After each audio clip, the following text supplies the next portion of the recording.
Assalamualaikum warahmatullahi taala wabarakatuh. Apa khabar semua?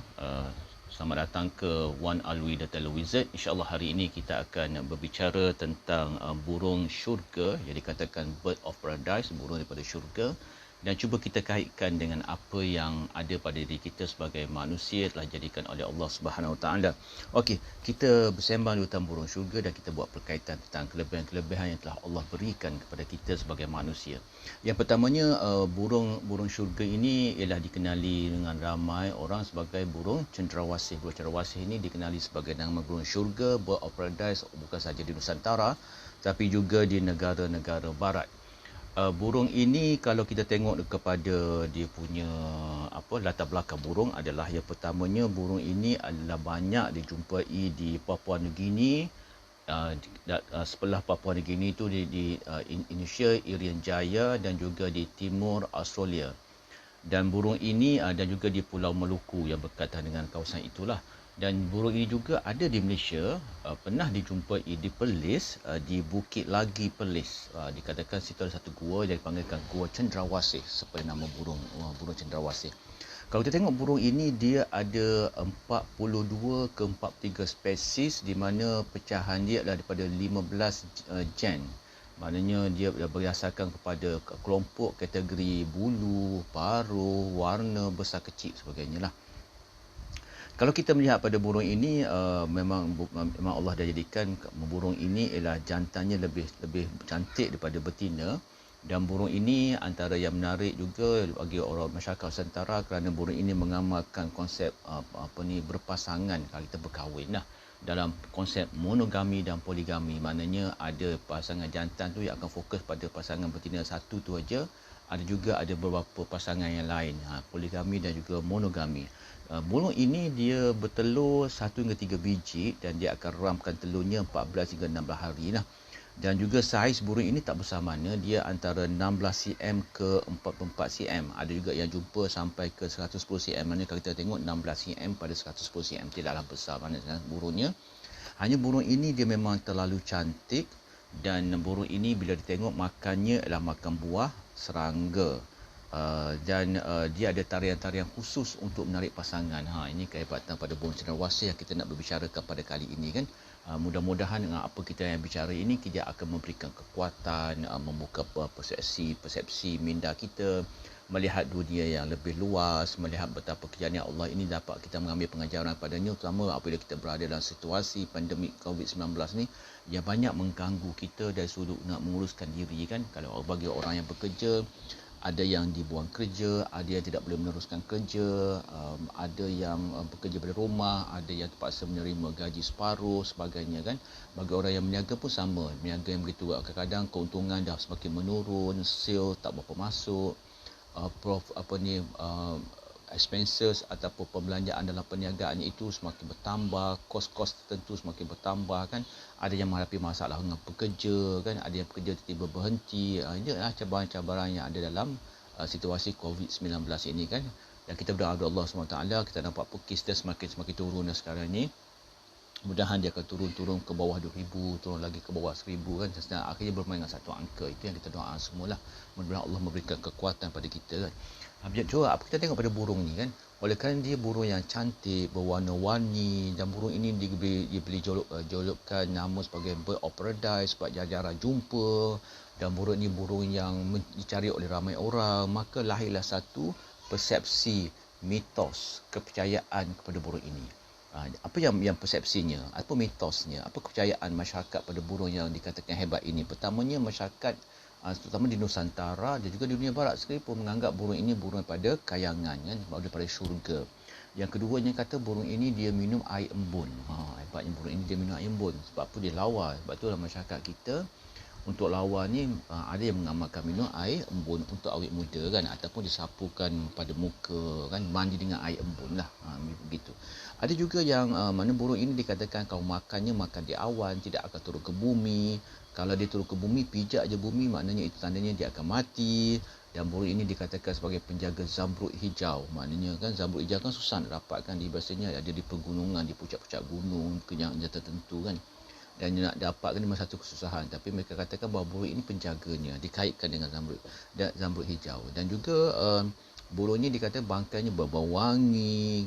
Kalau di Irian Jaya itu mereka percaya bahawa burung ini akan turun ke bumi, seekor akan turun ke bumi untuk mati dalam masa 7 tahun.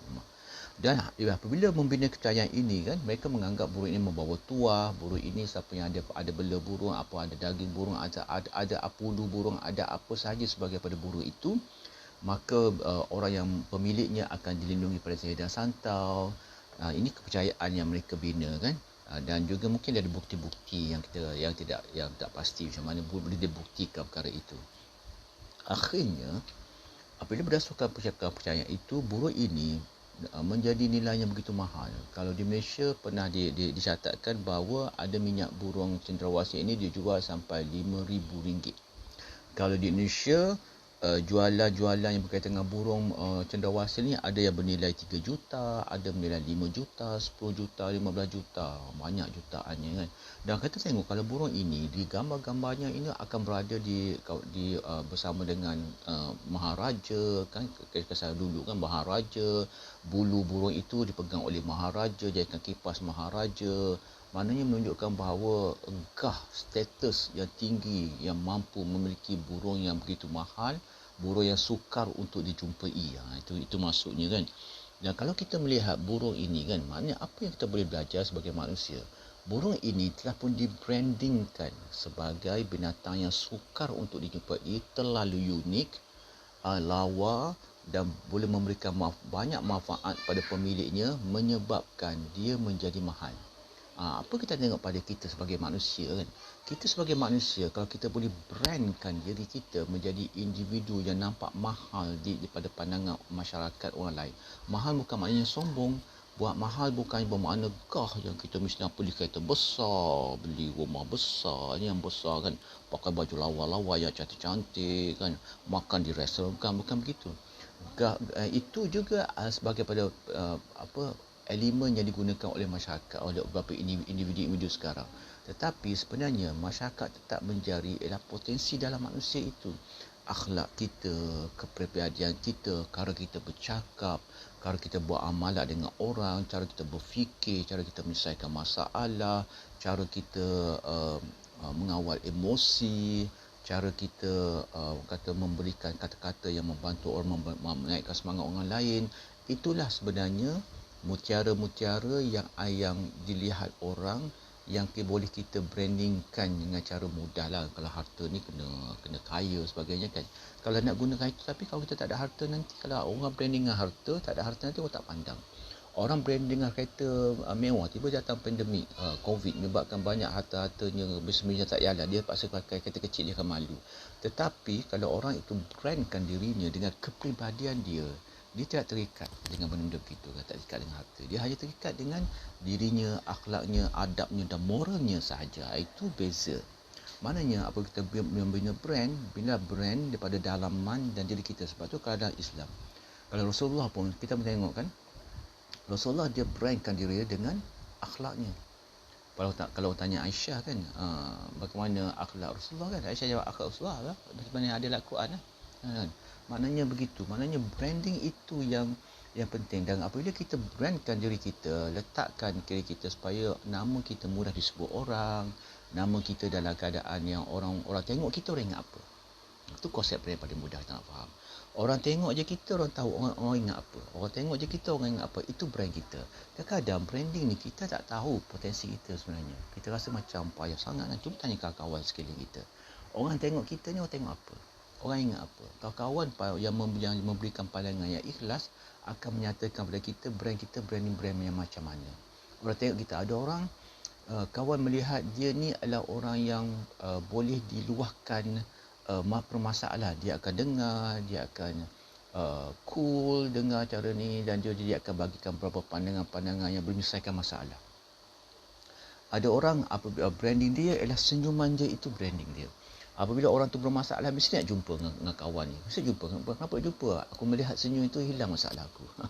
Brand senyum dia. Ada orang brand dia ialah dia jenis yang kalau orang jumpa dia tu orang suka tengok cool, relax je kan. Ada orang jumpa seorang itu sebab dia orang yang ilmu, dia lihat sebagai ilmuwan. Dia walaupun dia tak ada PhD, dia tak ada master, tetapi dia ada banyak ilmu, dia banyak membaca, dia banyak meneliti sesuatu, sehingga orang lihat dia. Kalau kau ada masalah, kau nak ilmu baru ni, apa-apa kau jumpa orang ni.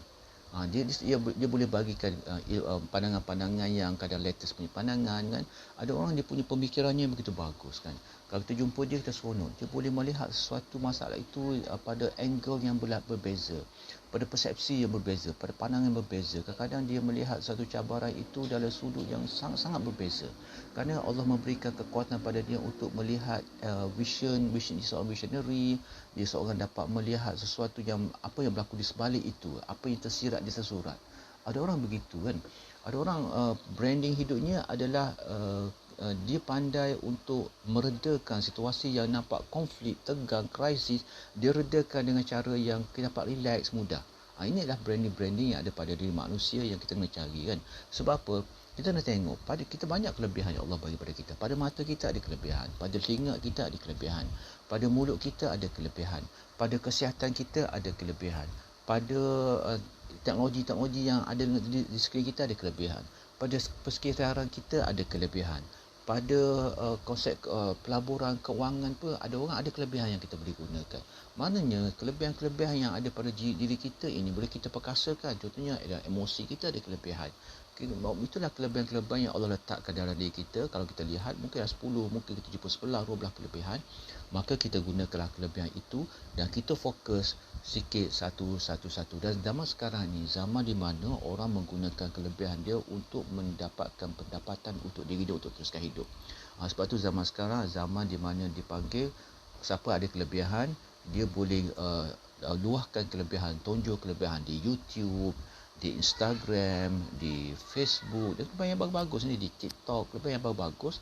Dan dia insya-Allah kalau di macam di YouTube nanti dia akan ada dapat iklanan akan masuk apabila dia bercakap ataupun dia menunjukkan kelebihannya itu, dan dia akan dapat persentasenya, komisionnya yang diberikan oleh YouTube dengan syarat dia adalah beberapa syarat-syarat tertentu je. Cukup pendapatan untuk diri dia kan.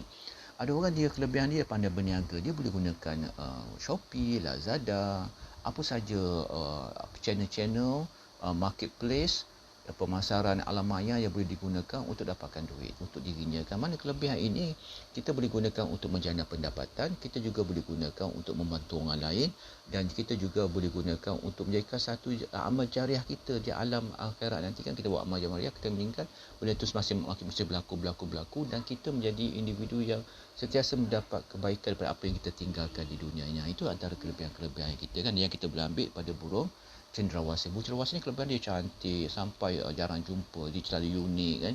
Sampai orang buat persepsi membina brand pada dirinya. Walaupun dia berprestasi tak bina brand sendiri, tapi masyarakat yang membina brand dan digunakan, dan akhirnya dia memberi manfaat pada orang lain. Yang itu antara kita boleh belajar. InsyaAllah kita jumpa lagi lain kali. InsyaAllah kita akan terus bersiaran pada pagi, dan banyak lagi benda-benda kita boleh bincangkan pada pagi ini.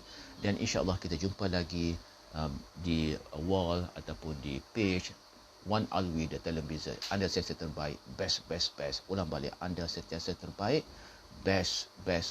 Anda tanamkan diri anda bahawa anda sentiasa terbaik dan teruslah menjadi individu yang berikan manfaat pada orang lain. Assalamualaikum warahmatullahi taala wabarakatuh.